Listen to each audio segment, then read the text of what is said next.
make sure that you actually bet on the Braves. That's probably your better bet. Wouldn't bet on the Hawks as far as will they make a bold move this offseason or will they not? Because I think it's really something to where it's a toss up.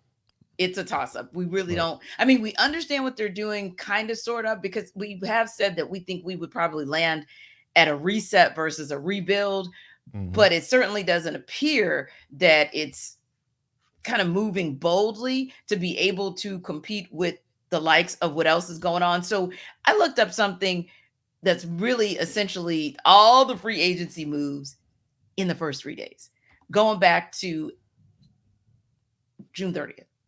Mm-hmm. Right. And when you look at those dates, when you look at those dates, it's crazy. And not just the dates, Jarvis, but it's the people and the kind of moves that they're making. Like when you look at, for example, and I'm going to go kind of low to high, if you will, but I got it. Mo Wagner, he signs his 2-year deal with Orlando like right out of the gates, right? So it's like, Mm-hmm. okay, fine. That's one of the guys who you might have thought maybe would come this way, not so much as far as, a center replacement. And then you continue to look at the moves that are made, and Jock Landell goes to the Rockets. That's another name you've heard. 4-year deal with them. Jay Crowder picks up a 1-year contract with the Bucks. That was another name of somebody who, hey, maybe kind of sort of would he? No, Max Drew Mm-hmm. said, you know what? Although we don't play the same position, if Dame Lillard is going to South Beach, I'm going to Cleveland.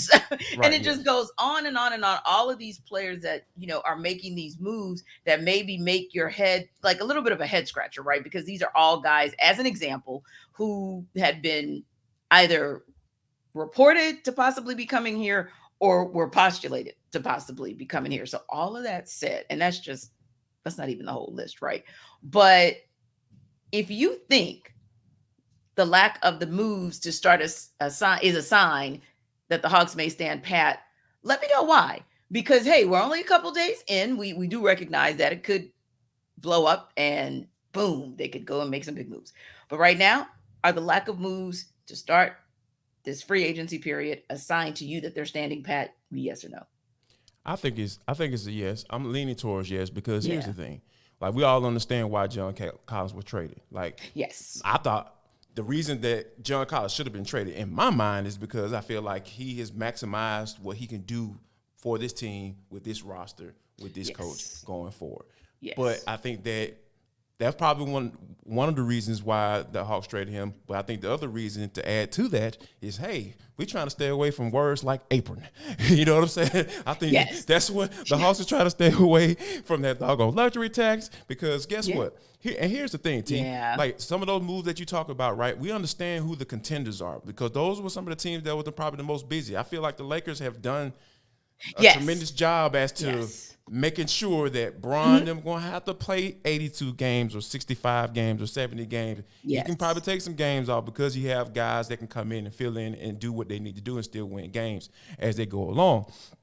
But Mhm. but the Lakers are contenders, right? Yeah. We talked about the Miami Heat. They reportedly are going to try to pursue Dame Lillard. We know Miami Heat, that's contender. And Mhm. but when we think about teams like I say Orlando Magic, those Yeah. teams are they're still rebuilding, right? They got a lot of young Yeah. talent, but they still kind of on the rebuild phase, Mhm. right? So I know Yeah. what they are. Like, Mhm. what are the Hawks? Yeah. This is why I feel like the Hawks are going to stand pat because I don't know what they are. Because Yeah. I can't say they're contenders, but I can't Mhm. say they're fully, rebuilding for the future because they True. have guys and money, Yes. contracts and fat contracts and people getting paid. So when Yeah. you're in the middle, that's when I really feel like, hey, you're gonna have to figure out a way to stand pat. That's why you bring in a guy like Quin Snyder. Like, hey, here's a group of guys that pretty good. We got some guys with some superstar potential. And we got some Mhm. guys that, hey, they just need a little bit more coaching so they can kind of establish themselves and what role they're going to have going forward.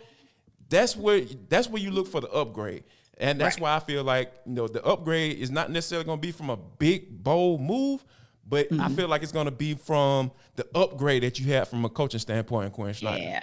That could be true. And I would agree with you. I don't know that they're going to make a big splash because, word is they went after Ty Washington and Yeah. Usman Garuba. We know that they gave Harrison Matthews the 1 year deal. Yeah. So when we look at those situations, A those lot are of all very essentially subtle moves. power. Exactly. Very Yeah. subtle. Right. To Mhm. get your backups at the forward position because you're probably going to give that opportunity to Sadiq Bey or Jalen Johnson to get that starting role, if you will. Mhm. So Yep. to me, it looks like we had mentioned a little bit last week that maybe they do have confidence that they have someone in house who can take on that forward position, and maybe they're just going to stand pat at 3 and 5. But I think for me, what just kind of makes it uncomfortable is what you just talked about. Like, it makes sense to me, all the moves that the Lakers made, right? Even the Suns. The Suns have been actually very active too. Last person, of Yeah. course, that they reportedly are signing is Eric Gordon. So I'm looking at those teams and woo. But then, Jarvis, this is what concerns me a little bit. The Hornets gave Miles Bridges a qualifying offer, albeit a 1 year deal, not much, less than 7 mil, right? Mhm. But they're at least saying that we think that he's going to be a part of making us competitive, right? Yeah. And so, hey, we'll go out and we'll just make sure that we can at least secure him. When I see moves like that, or I see something like, a Jordan Clarkson to the Utah Jazz. And of course, they believe that there's going to be something good coming with John Collins. I think that's where I start to get a little bit concerned because those teams, and I know, the Jazz are on the other side. So let me just focus on the Hornets being on the East. It's that middling group. The Yeah. middling group keeps Yeah. getting better. And the middling group actually either better or okay with a rebuild. So Yeah. they know who they are. Right. And that I think is the concern for me because when you look at Hornets or you look at the Raptors, all of those teams that were bottom of the barrel, and we know the Heat were in the weird place, number 8. We know that was just an anomaly. But Right. if you look at where the rest of those teams are and some of the moves that they have made so far, either in retaining talent or securing talent, that I think is where I get concerned because Brooklyn made some quiet moves this offseason, but they're going to potentially pay off. The Bulls made a move or two. The Raptors, I think they're just saying scrap it. Yeah. We're just Yeah. going to Yeah. reset ourselves. The Makes sense. Pacers, yeah, the Pacers are doing some solid things as well. So that's my biggest concern, Jarvis, and that's one of the reasons I don't know that I think they're going to make a bold move because I just feel like the teams around them hovering in that 6-10, 8-12 spot in the East, they all kind of have already made moves or, to your point, identified themselves as an obviously rebuilding team. But that said, we hope that that's not the case because, I mean, if the Raptors are rebuilding, they still have some pieces you can go and get. And those pieces aren't all expensive, but if you bring them here, somehow upgrade your team immediately. Yes, and I'm glad you brought up the Raptors because hey, there were some reports that Yep. the Hawks are still inquiring about Pascal Pascal Siakam, and he only Siakam. has 1 year deal, one year Yes. left on his contract. So Yes.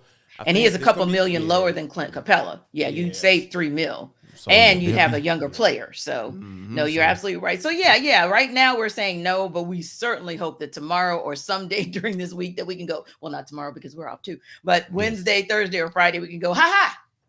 We were wrong, and we love it. This is the reason you want to be wrong. But everydayers, what do you guys think? I mean, Hawks were quiet this weekend, but do you believe that they actually will be bold enough to make that kind of move? And what do you think about the Braves? Man, oh man, I'm sure you guys have some yes. superlative or some little niche of a nugget that we just missed out on. Let us know. Drop it in the comments on YouTube, but don't forget as well that this is the podcast where you get all your ATL info, all the downloads on sports. So download us wherever you get your podcasts.